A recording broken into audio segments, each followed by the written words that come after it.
Good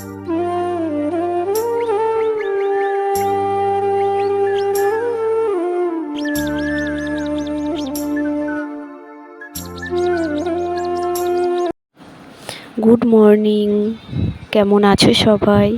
আশা করছি সবাই ভালো আছো। আমি বৈশাখী, আর আমার চ্যানেলের পক্ষ থেকে সবাইকে জানাই অনেক অনেক ভালোবাসা, অনেক অনেক স্বাগত। এখন বাজে সকাল 7টা, আর ছেলেকে সকাল সকাল ঘুম থেকে তুলে ওকে রেডি করছি ওর টিউশন পড়তে দিতে যাব। আর তারপরে আমরা এই দেখো বেরিয়ে পড়েছি। এই যে মেন রোডের ওপর দিয়েই যেতে হয় ওদের টিউশন পড়তে। তো তারপর ওকে দিয়ে এসে বাড়িতে ফিরে এলাম। আর বাড়িতে ফিরে এসে দেখছি ওই যে আমাদের যে পাখিটা এনেছে, শালিক পাখি, আমার ননদ তাকে সকালবেলা খাওয়াচ্ছে। ও তো এখন খুবই ছোট, ও তো নিজে থেকে খেতে পারে না, তাই ওকে খাইয়ে দিতে হয়। ম্যাচ কিনে আনা হয়েছে, ম্যাচ একটু জল দিয়ে গুলিয়ে আর গালে দিলে ও খেয়ে নেয়। তো যাই হোক, তারপরে সমস্ত বাসি কাজ সেরে এবার আমি ঠাকুর পুজো দিয়ে নিলাম। আর তারপরেই ছেলের জন্য ভাত বসিয়ে দেব, কারণ ওই ভাত খেয়ে তো স্কুলে যাবে, তাই কাজটা সেরেই আগে আমি ভাতটা বসিয়ে দিচ্ছি। আজকের আর ওর জন্য কোনো টিফিন করব না, আজকের বাড়িতে বিস্কুট আছে, ওই বিস্কুটই ওকে দিয়ে দেবো টিফিনে। তো তারপরে এই যে ভাত বসিয়ে দিয়ে অনেক জামা কাপড় কেচেছিলাম, এবার আমি চলে যাব ছাদে শুকনো দিতে। আর ওই যে বলি না যে নিচে শুকনো দিলে শুকোতে চায় না, দেরি হয় শুকনো হতে, কারণ বর্ষাকালের দিন তো রোদ পাই কম, আর ছাদে দিলে তাড়াতাড়ি শুকনো হয়ে যায়। তাই এখন রোজ ছাদেই শুকনো দিতে আসি। আর ছাদে শুকনো দিচ্ছি জামা কাপড়, আর পাশের বাড়ির একটা কাকিমাও ছাদে উঠেছে, তাই ওনার সাথে গল্প করছি আর ছাদে শুকনো দিচ্ছি জামা কাপড়। তাই মাঝে মাঝে দেখো একটু আমি হাসছিও। তো তারপরে ছাদে শুকনো দেওয়া হয়ে গেলে নিচে এসে আমি এবার বিছানাটা গুছিয়ে নেব।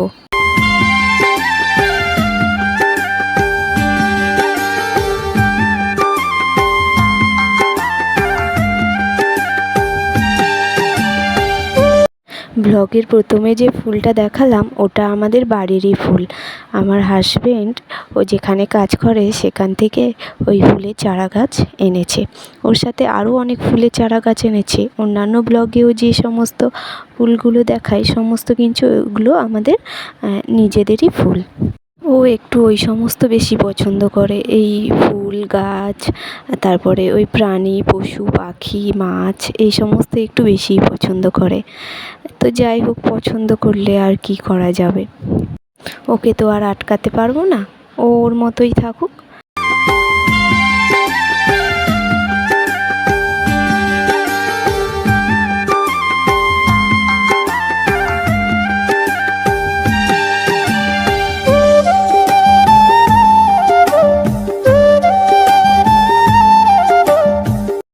আর দেখো আমার সমস্ত কাজ করতে করতে এদিকে আমার ভাতটাও ফুটে গেছে। এবার ভাতটা নামিয়ে রেডি হয়ে এবার আমি ছেলেকে আনতে চলে যাব। আর তারপরে ওখান থেকে ওকে নিয়ে এসে ওকে আমি স্নান টান করিয়ে খাইয়ে তারপর রেডি করব। ভাতটা হয়ে যাওয়ার পরে দেখলাম এখনও হাতে কিছুটা সময় আছে, তো তাই ভাবলাম কিছু একটা তরকারি করে যাই, কারণ আজকের একটু বেশি চাপ আছে, অনেকগুলো সেলাইয়ের কাজ পড়ে আছে, তাই আর বেশি কিছু করব না। এই যে বরবটি কড়াই আর আলু ভেজে নিচ্ছি এখন, আর তারপর ছেলেকে স্কুল থেকে দিয়ে এসে ডাল আর ডিম ভাজবো, ব্যাস এটুকুই আজকের মেনু। আর তারপরে বসে পড়বো অনেকগুলো সেলাই নিয়ে, দুটো ফ্রক জামার চেন সারানো, আর তারপরে দুটো কুর্তি ফিটিংস করা, আরও টুকিটাকি অনেক কাজগুলো আছে, তো ওইগুলো আজকে কমপ্লিট করে নেব, নাহলে সময় হবে না, বেশ কয়েকদিন আগে দিয়েছিল। তো যাই হোক চলো, এবার তারপরে দেখো ছেলেকে আমি স্কুল থেকে এনে ওকে এখন খাইয়ে দিচ্ছি। আলু সেদ্ধ ভাত করেছিলাম, ওটা আলু সেদ্ধ দিয়ে ওকে খাইয়ে দেবো। আর ওই যে বিম কড়াই আলু ভেজেছিলাম ওটা দিয়ে আমি একটু খাবো, কারণ ও বিম কড়াই খেতে পছন্দ করে না, ও খাবে না। তো তারপর খেয়ে নিয়ে এবার রেডি করব। আর খাওয়ানো হয়ে যেতে এবার আমি ওর বই, টিফিন বক্স, জলের বোতল গুছিয়ে দিচ্ছি।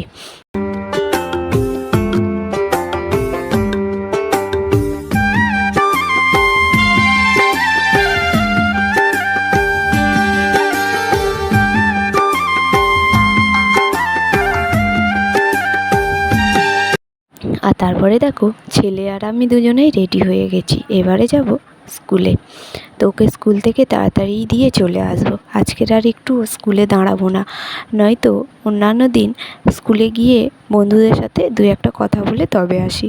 আজকের আর দাঁড়াবো না, কারণ অনেকগুলো কাজ আছে, ওগুলো এসে সমস্ত কিছু কমপ্লিট করতে হবে।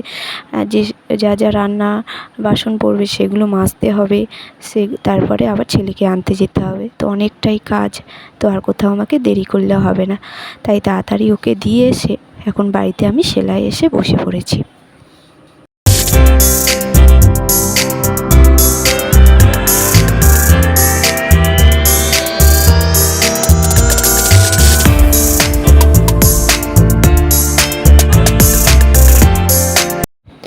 দেখো এই জামাটার পিছনে কতটা খাটুনি। জামাটার চেন তো খারাপ হয়ে গেছে, তো চেনটাকে প্রথমে সেলাইটা ছাড়িয়ে নেব, তারপরে পিছনের দিকে যেটা জোড়া ছিল সেলাই নিচের দিকে সেটা ছাড়াবো, তারপরে আবারও নতুন যে চেনটা লাগাবো পুরোটা সেলাই করব, আবার নিচের দিকে যেটা জোড়া ছিল সেটাও আবার জুড়বো, মানে এতটা খাটুনি। আবার চেনটাও কিনতে পড়েছে 10 টাকা। তো আমি মোট নেব এই জামাটার পিছনে মোট আমার মজুরি হিসাবে 15 টাকা। তো যাই হোক, মানে 10 টাকা বাদ দিয়ে 15 টাকা, মানে 25 টাকা মোট খরচা পড়ছে।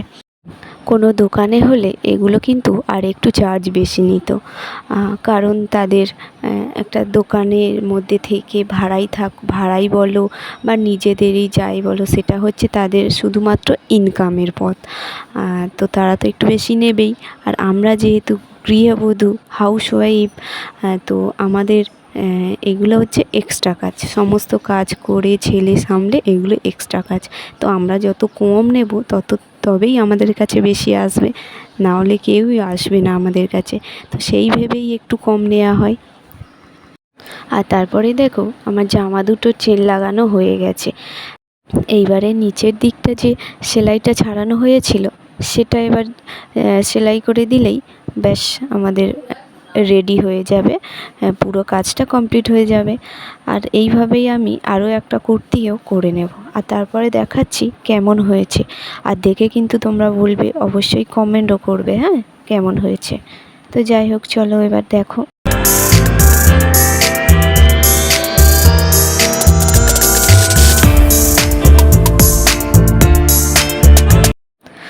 আর এই যে বাচ্চা মেয়েটার ফ্রক দেখতে পাচ্ছ, এর জামাটাও সাইড থেকে ছেড়ে গিয়েছিল, তো এটাও ওই সেলাইয়ের জন্য দিয়ে গিয়েছিল, আর সাথে দুটো কুর্তি দিয়েছিল, আর কুর্তি দুটো আর দেখালাম না।